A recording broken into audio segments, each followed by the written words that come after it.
Hey guys, how's it going? Michael Troy here. Today we are looking at ROM number 56 and 57, ROM Space Night, that is. Guest starring Alpha Flight, two super cool issues. Cannot wait to show them to you. So subscribe to my channel if you haven't already. Hit that like button and let's get right into it.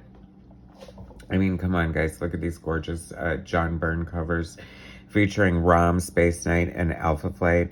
What more could you want or ask for? Well, maybe Byrne interiors, but since we can't have that, we'll settle for this. I'm a huge Alpha Flight fan. Admittedly, ROM was more of my brother's comic book. I believe, we thought the toy was cool, and I cannot believe that we did not have ROM Space Night dolls, because it feels like we had every, current popular toy or whatever, whether it's Star Wars or superheroes or, flyaway action Robin. Anyway, we never had ROM Space Night, but my brother did collect the comic book. I don't know, maybe it wasn't as appealing to me, or just the fact that certain things were more his and certain things were more mine.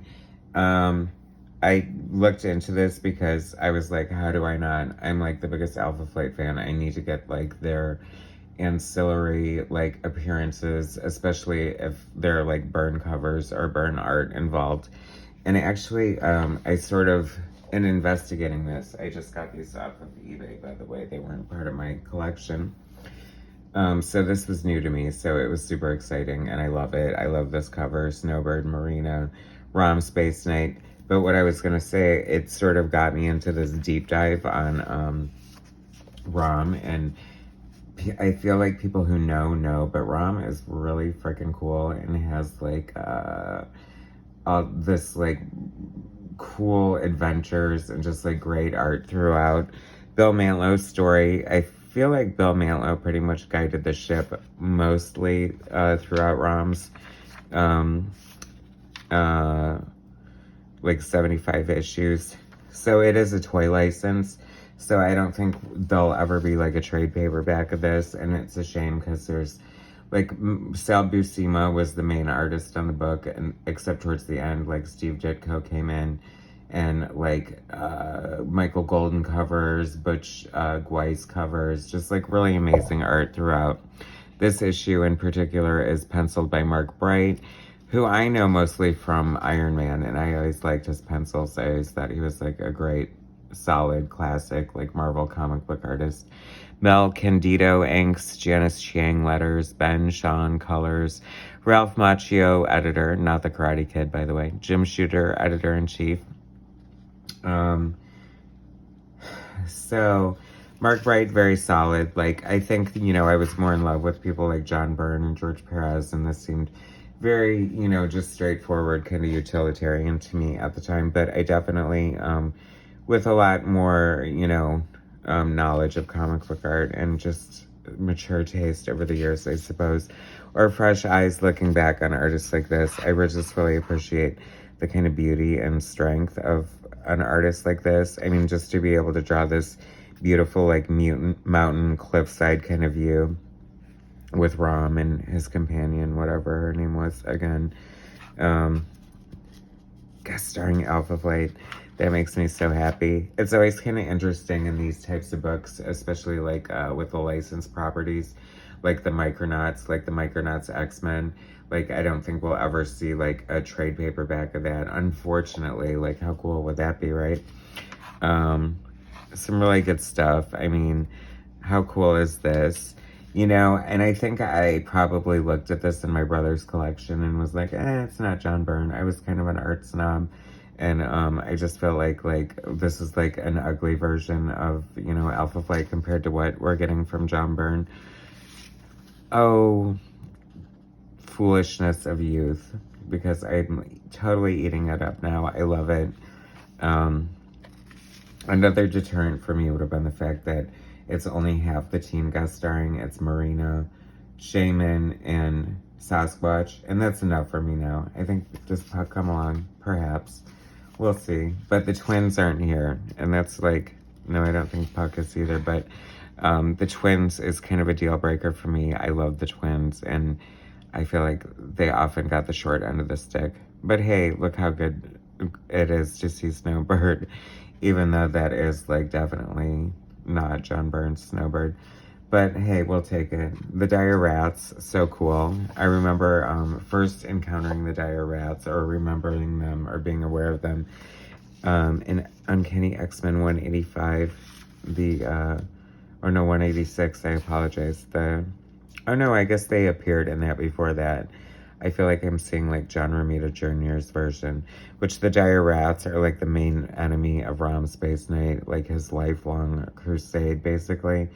So it's kind of interesting that it was so intertwined with Marvel continuity. That's interesting. Like, you would never see Byrne do something that quite cartoonish looking with Marina's powers.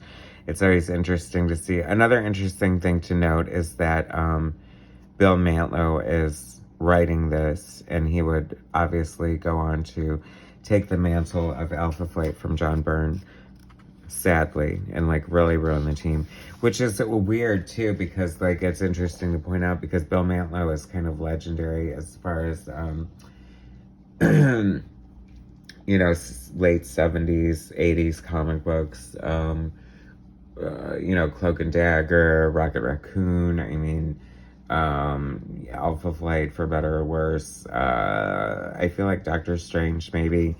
Also a little controversial. There was some question whether or not he plagiarized certain stories, but I kind of don't think he did. I'm not going to get into the whole story, but it's questionable at best. I guess he could be kind of a hack, but he was also known as, you know, somebody who like wrote a lot of comic books. Apparently he needed the money, but I mean, you know, if a writer could write like 4 comic books a month, you figure that's 20 pages a week for like a comic book. I mean, it's doable. Brian Michael Bendis. I mean, it's not common for sure, but especially in this day and age. This day and age. I'm 100. I love to look at the like, okay, so this is what was happening in the Marvel universe around this. Alpha Flight number 12, The Death of Guardian. New Mutants 17, the issue right before Bill Sienkiewicz takes over. Historic. Superhero Secret Wars number 3. Interesting. Indiana Jones comic book still going on. Hulk 297. I'm guessing Bill Mantlo is probably still writing it at that point. Yeah, for sure. What else? X-Men trade paperback, reprinting the Phoenix Saga from X-Men's. I bet that's the one with the Bill Sienkiewicz cover. Anyway, God, am I such a nerd? I'm such a nerd. Anyway, that was the first part. I mean, whatever. It kind of is what it is. It was exciting. That's really cool. Severin. It has to be Marie Severin. The unsung hero of the Marvel bullpen. Love this Masters of the Universe art for this Masters of the Universe video game. Love Masters of the Universe, obviously. ROM Space Knight, number 57. Of course, John Byrne's gonna draw the cover. How cool is that? I love that. It's weird because John Byrne does have these sort of sometimes random covers. Like he did a couple covers for Dazzler, and I don't know. I mean, I definitely think like this one is more standout. This one's kind of weird because Rom is a little like with his back to the camera, which is never great for the star of the book to have his his back to the camera, but whatever. It's John Byrne. You know I love him. I'm not going to complain. I love the Rom, even though it's kind of simple, it's so straightforward, and it definitely benefits from the way it's covered, but Rom has such a great logo there. I'm sure they're worth a bazillion bucks, and hard to find, like, probably, but I would love to have a ROM Space Knight toy. I'm sure they've done reissues. Have they? I don't know. Who knows who even owns the license or anything like that at this point. So now we're moving into the Bill Mantlo story, Sal Buscema art, Mel Candido inks. I don't think that name is familiar to me. He must have been like a common or just like a working inker in, you know, the early 80s that I guess I just didn't read the right books to see his name or whatever. I have such a new appreciation for Sal Buscema's art. I always kind of thought of him as like a very poor man's John Buscema, but I really think that you shouldn't underestimate him, and you can't deny like his contribution to comics and just like really what he brings to the table. Like, he's such a great storyteller. There's a lot of dynamism in his art. I mean, this is a great double page spread. Kind of weird because, you know, it's like such a far away shot, and I'd prefer like a great money shot of like Alpha Flight with Rom, which we're not really getting much of that here, but this is like the, you know, 80s, so it was before the Image Comics ushered in the era of a money shot on every page. But, you know, arguably you got your lesser money shots here. And there's just some fun stuff going on with the art. I do have to say, like, Sal Buscema does have a certain flair to his art that I really enjoy. Good use of blacks. Great. You know, he definitely knows, like, his craft.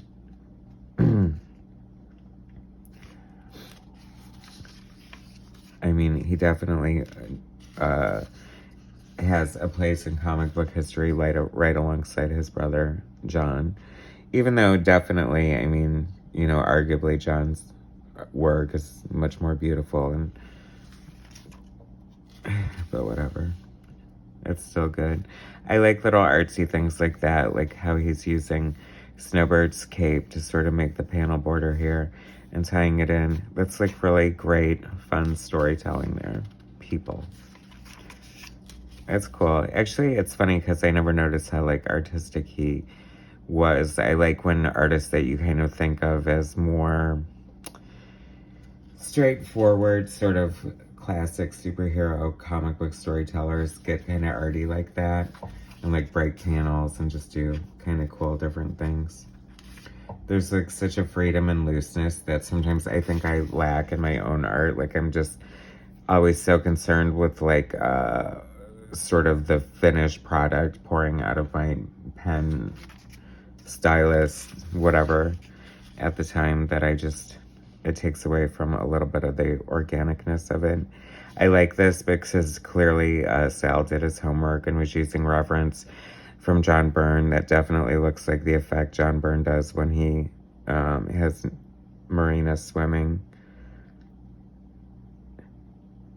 I like it. It's fun. It's fun to see. I mean, it's funny because I love the team so much and love Alpha Flight so much that I like this for the opposite reason that I disliked it when I was younger, like, because it wasn't like how they were supposed to be or how they were supposed to look, because John Byrne wasn't doing them, so I probably would have been more dismissive of it rather than just like thinking it's so cool to have any appearance of them anywhere, which it totally is. So definitely a new perspective, and it's a lot of fun.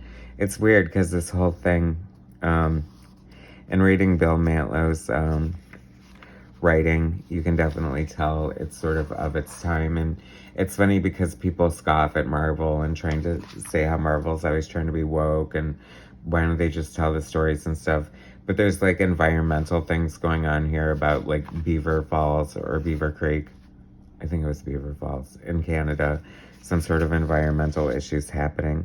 And so, I mean, comic books have always been sort of their time and into social issues and current events and things like that.